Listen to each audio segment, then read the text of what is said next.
अस्सलामुअलैकुम नाज़रीन, आप देख रहे हैं इन्फॉर्मेशन टीवी विद शराज और मैं हूं आपका मेज़बान शराज अहमद। नाज़रीन, आज की वीडियो में हम आपको बताएंगे कि किस तरह आप अपने बालों को लंबा और घना बना सकते हैं। आपने यूट्यूब पर बहुत सी मुतादिद वीडियोस में ये देखा होगा कि लोग घरेलू टोटके बताते हैं और कुछ आपको शैम्पू या तेल इस्तेमाल करने की तरगीब देते हैं, लेकिन आज की इस वीडियो में हम आपको कुछ ऐसे आजमूदा नुस्खे बताने जा रहे हैं जिससे शर्तिया तौर पर आपके बाल लंबे और घने हो जाएंगे। वीडियो की तरफ बढ़ने से पहले आप सबसे ये गुजारिश है कि अगर आप मेरे चैनल पर नए हैं और अभी तक आपने मेरा channel information TV with Sharaj subscribe नहीं किया है तो फौरन मेरे चैनल को पहले सब्सक्राइब कर लें और साथ लगे बेल आइकन को लाजमी प्रेस कर दें ताकि मेरी आइंदा आने वाली तमाम तर वीडियोस का नोटिफिकेशन आपको बर वक्त मिल सके। लंबे और घने बाल हर इंसान का ख्वाब होता है जिसके हसूल के लिए लोग अक्सर भारी कीमत अदा करते हैं। इसके बावजूद उनके हिस्से में मायूसी के सिवा कुछ नहीं आता।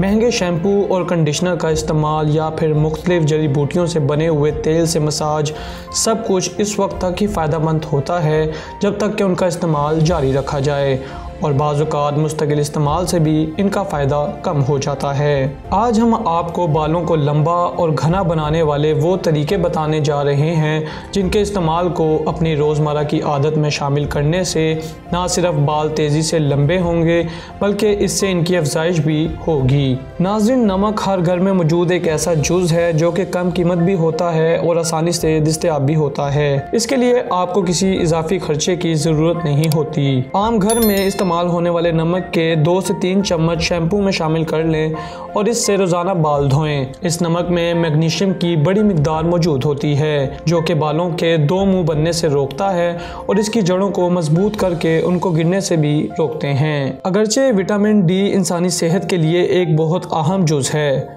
मगर इसकी ज़्यादती बालों के लिए नुकसानदेह साबित हो सकती है। सूरज की रोशनी और शुआओं में विटामिन डी की बड़ी मिकदार मौजूद होती है और ज़्यादा देर तक सूरज की रोशनी का सामना करने से बाल कमज़ोर हो जाते हैं और अपनी रंगत खो बैठते हैं।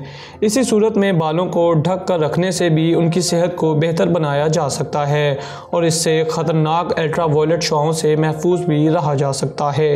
इसके बाद है बालों को कुदरती तौर पर खुश्क होने दें। जी नाज़रीन, अक्सर अफराद बालों को खुश्क करने के लिए हेयर ड्रायर का इस्तेमाल करते हैं।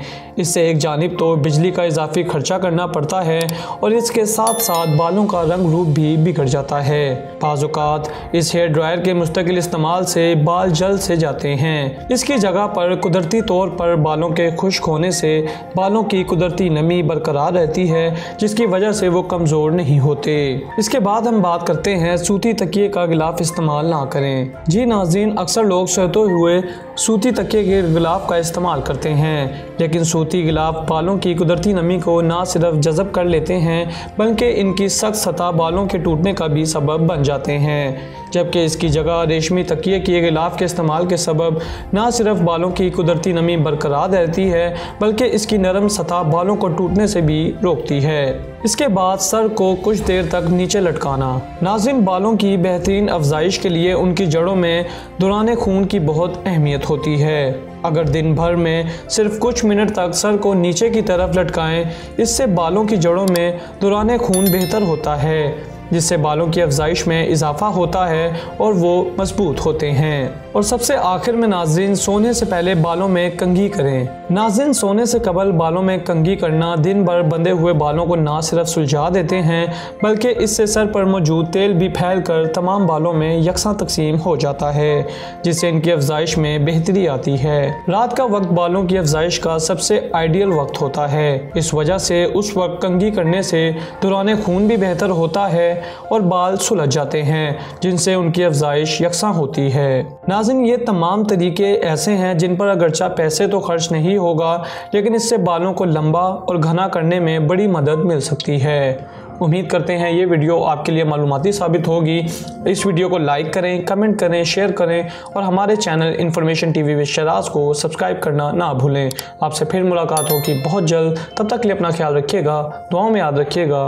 अल्लाह हाफिज़।